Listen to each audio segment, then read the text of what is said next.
Recherchons la vérité, ne craignons pas de la regarder en face. Souhaitons-la ardemment avec la ferme résolution d'y conformer notre vie. Vérité sur nous-mêmes, vérité scripturale sans altération, sans violence, sans mutilation ou adjonction.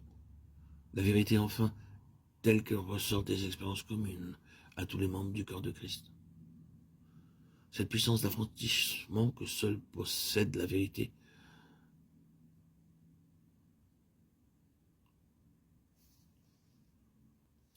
nous permet de poser en principe absolu que pour être délivré de la croyance au mensonge, il faut croire à la vérité.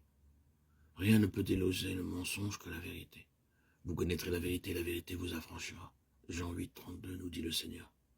Ceci s'applique à la vérité, sous toutes ses faces, et pas seulement à la vérité particulière dont le Seigneur s'entretenait avec les Juifs, lorsqu'il prononçait ces paroles si riches d'enseignement.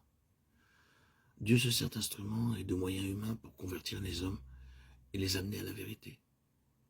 Si une fois converti, l'homme sent qu'il a besoin d'être guéri, délivré, affranchi, qu'il s'adresse au Fils de Dieu. Comment le Fils rend-il libre? Comment délivre-t-il? Par le Saint-Esprit. Et le Saint-Esprit affranchit en révélant la vérité. Nous dirons que la délivrance est le don du Fils qui se manifeste par le Saint-Esprit, lequel révèle la vérité.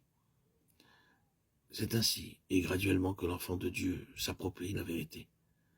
Avec l'intelligence, il se l'assimile et elle est mise en pratique. Elle est alors appliquée. Et lorsque la vérité est saisie et pratiquée,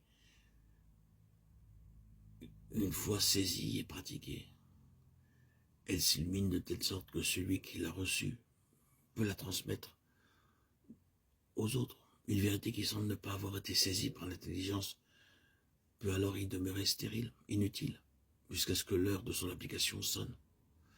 Alors elle sort de l'oubli, elle surgit, elle est mise en pratique et devient expérience. C'est par une constante application de la vérité, une assimilation de la vérité qui devient expérience, que celle-ci se clarifie et s'illumine dans la pensée du chrétien. Alors, il peut enseigner les autres. Tous les croyants sans distinction doivent s'adonner à la recherche de la vérité pour s'affranchir progressivement de tous les mensonges de Satan. Car seule la connaissance et la vérité donnent la victoire sur Satan, le séducteur et le menteur. Si ceux qui entendent